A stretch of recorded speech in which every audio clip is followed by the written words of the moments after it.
I lived with my mom and dad, biologically my grandparents, but my mom and dad, those are the only ones I know as mom and dad. I lived with them. They spoiled me. They gave me love and nutrients. They gave me everything that a kid should have. It's two different stories. I was sick, and then I was also a healthy kid. Biologically, I have one brother and one sister. I don't have a relationship with my siblings because our birth mother, because she was a drug addict, our arrangements were separate. It was my mother, biological grandmother. It was her dying wish to keep me and to raise me, and that's what she did.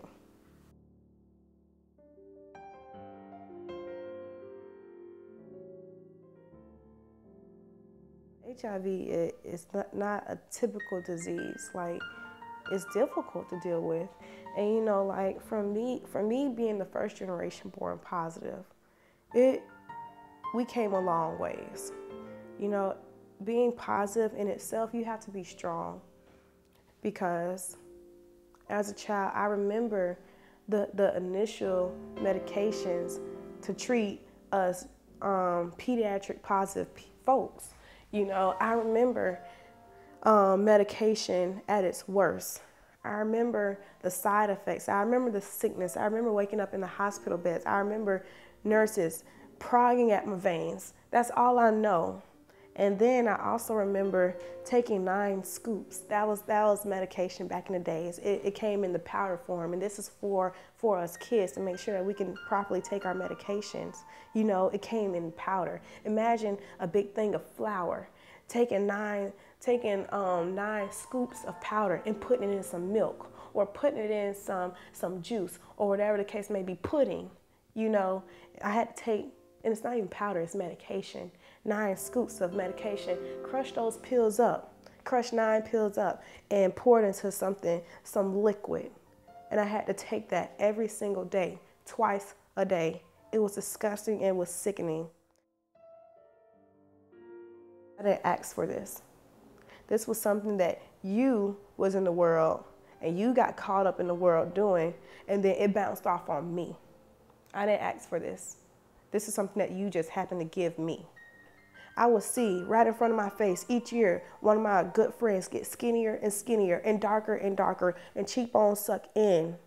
I would have to see that. I would have to watch my friends die.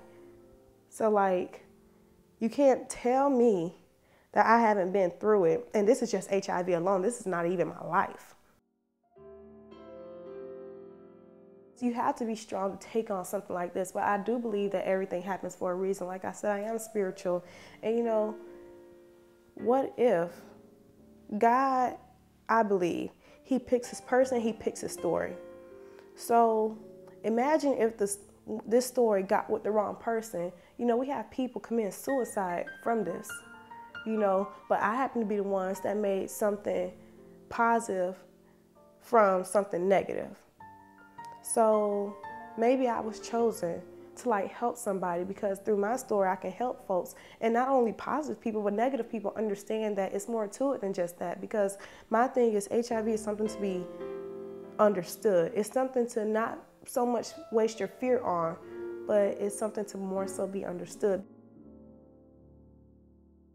I have came a long ways, and you know, those dark days wasn't the best, but at the same time it made me stronger.